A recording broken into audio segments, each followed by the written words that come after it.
ये कोई नहीं समझना चाहेगा कि तुम्हारे साथ क्या हुआ था और क्यों तुम आज ऐसे हो। लेकिन हर कोई अपने तरफ से तुम्हारे लिए तरह तरह की बातें करेगा। पर उसमें से अगर कोई एक व्यक्ति तुम्हें पुनः अच्छा, सफल, सही तरीके से देखना चाहता है ना, तो याद रखो उस एक व्यक्ति का तुम्हारे लिए आशीर्वाद है और उसकी कोई अच्छी चीज़ अपने जीवन में उतार लो और आगे बढ़ो। बुरा कहने वाले और बुरा चाहने वाले लोग खुद अपनी परिस्थिति की वजह से वैसे हो गए हैं। उनके खुद के साथ चीज़ें इतनी ख़राब हुई हैं कि अब वो दूसरों के साथ भी बुरा होता देखना चाहते हैं। ऐसे लोगों के साथ नफ़रत नहीं, बल्कि ऐसे लोगों को क्षमा करना है, इनके लिए प्रार्थना करना है। और हाँ, तुम अपनी रेलगाड़ी की टिकट आज कटवा लो। जहाँ भी जाना है तुम्हें आज सोने से पहले ये काम कर लो, तुम्हारी यात्रा बहुत अच्छी रहेगी। 4 अच्छे काम ही बनेंगे तुम्हारे और कहीं भी तुम्हारी इज्जत में कमी नहीं होगी।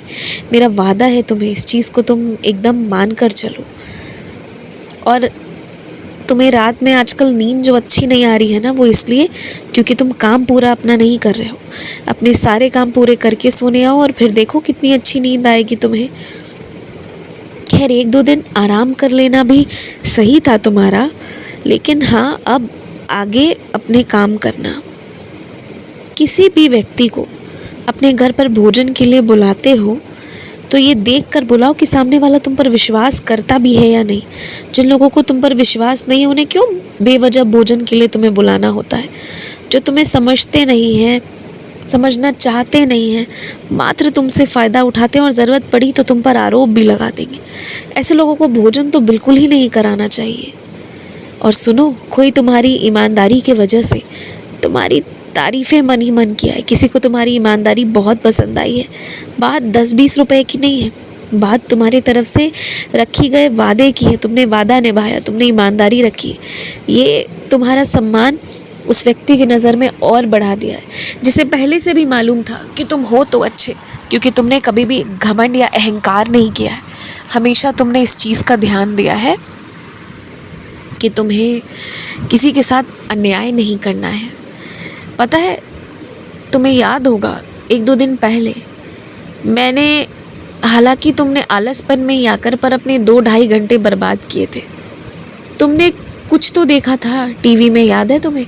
कोई सिनेमा या कोई सीरियल, लेकिन उसमें जो दिखाई गई बातें थी, जिस चीज़ को देखकर तुम्हें डर लगा, वो डर उचित था। मैं चाहता था कि तुम उस काली सच को जानो जो इस समाज में है, और तुम उसे सिर्फ जानो ही नहीं, बल्कि उस चीज़ से अपने आप को और अपने परिवार को बचाओ।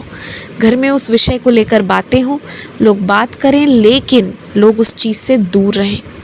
गलत चीज़ों में घुसना बहुत आसान है, बहुत ज़्यादा आसान, लेकिन निकल पाने के लिए शायद इंसान को अपनी जान देनी पड़े, पर निकल पाना कभी कभी इतना मुश्किल हो जाता है। इसीलिए मैं चाहता हूँ कि तुम वो भी जानो, वो भी देखो जो पीछे का सच है, जो डरावना सच है।